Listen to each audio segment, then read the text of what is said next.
Today, I'm going to be showing you how to use tags inside the Privasee platform to differentiate between your responses. Let's put yourself in a situation like some of our customers where you have either different products or you have different types of deployment. This example I'm going to do today is actually showing you how we can differentiate between a local deployment and a cloud deployment for our responses.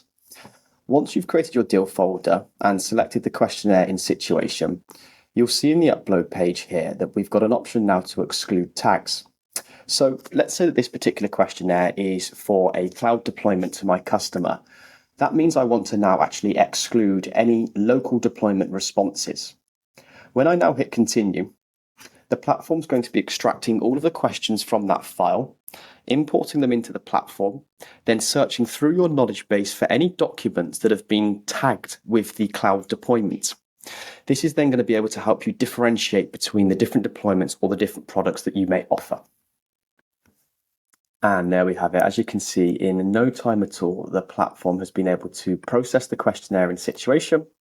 It is now extracted all of the questions and pre-populated those with the responses, excluding all local deployment tags.